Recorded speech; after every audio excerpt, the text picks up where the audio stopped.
8 months ago, I competed in what I thought was my last ever Pokemon Draft League, going the distance and becoming champion, putting an end to 5 seasons of an amazing run. Well, guess what? I lied, because the Thunderclap Titans are back in business and we're entering the Bubby Ultimate Battle League.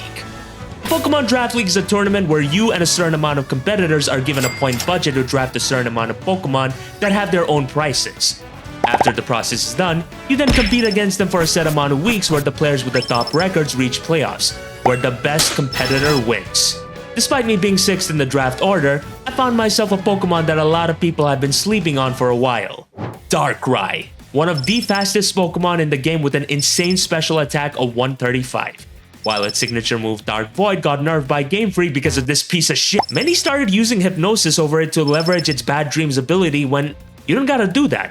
Especially when it has some of the best coverage paired with setup in Nasty Plot and so much more, making it my round 1 pick. With the speed unlock, I was looking for some instant power, which makes this even more surprising that an otherwise round 1 pick would make it back to me. Palafin, a Pokemon that needs to switch out first to activate its Zero to Hero form. But here's the thing, this has a base 160 attack. You can do whatever you want with this, both as a physical and a special attacker, because its stats and move pool allow it to be just about anything. And if you're still not convinced, it has a hard-hitting priority in Jet Punch, making it not just a Pokemon that's undefendable against, but an absolute steal for the Thunderclap Titans. Next up, we need some defensive backbone that's capable of pivoting. A Pokemon that can eat hits, dish them back, but also bring in my offensive pieces safely to make that a reality. And well, we got Zapdos, one of the most reliable Pokemon in Draft League due to just how diverse it can be. While it has a really good special attack stat of 125, its stat distribution makes it capable of fulfilling multiple roles from both defensive sides, especially when paired with 2 great abilities which it can take advantage of depending on the matchup. This is actually my first time using it in draft, and well, considering what I was able to do with another electric flying Pokemon, let's just say I got a good feeling about this one. With these 3 assets, it's about high time I got myself a Hazard Setter. They're absolutely mandatory as you can't really outmuscle your opponent without having the needed support. You also need a Grounded Poison just so that you don't get exploited by poison types that can set up toxic spikes and really hold you down. And for a Pokemon that would always get sniped, it looks like my fortune changed. Glimora.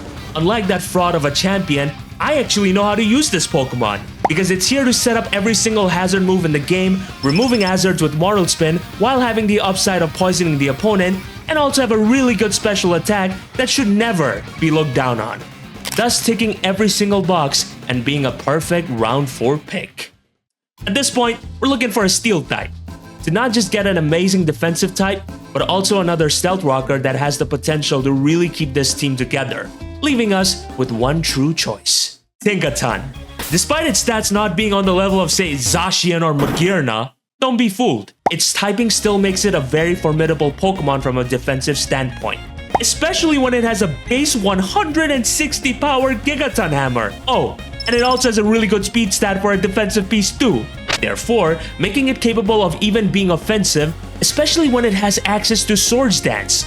I use Tinkaton a lot during my regular playthrough, so I'm excited to run it back with her in a competitive setting. With all that said, it's time we got ourselves a Terra Captain.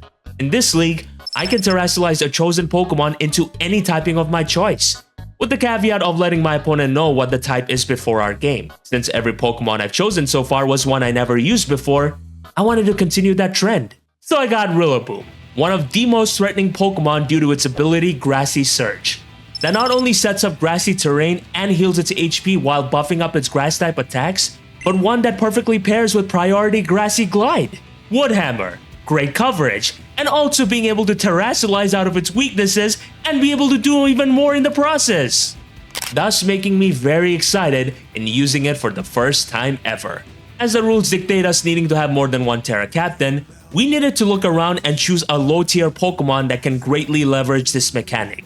And the answer for that? Rhyperior, someone who I had the privilege to use in my first ever Draft League. While its 4-time weakness to water and grass sucks, terrestrialization rectifies that entirely, which makes it even better that Solid Rock would ensure weakened damage output from super effective attacks, greatly helping with its longevity. Oh, and it also gives us a third rocker. Now that we're nearing the end, I realize that it's time to spread my speed tiers better. I would also appreciate a ghost type that can block every hazard removal. And so, we look towards the best possible option. Hisuian Zoroark. The only Pokemon that is simultaneously a normal and a ghost type, giving it great offensive leverage with the upside of fooling my opponent with its ability Disguise, which not only makes it a pain for my opponents to prepare against, but also gives me the gain of turning the odds into my favor. To wrap up this draft, we decided to snag ourselves a fighting type. Initially, we wanted Hitmonlee, but it unfortunately got sniped by my friend Cal. So we settled with another old friend, Passimian. This is no lie. For most of my seasons in Pokemon Sword and Shield, I drafted it every single time. Because not only is it deceptively bulky due to its base HP, it is also capable of so much more thanks to its offensive coverage and its ability Defiant, where one stat drop results in raising 2. Considering this is my last Draft League season in Pokemon Scarlet and Violet, I think it's poetic that I get to end it with this Pokemon. So yeah, that's the team for this season. In case I did a good enough job for you to follow me throughout this very season, please do subscribe. But on the chance you're not convinced yet and you want to see another video of seeing exactly what I'm all about, this recent one should very much be worth your time.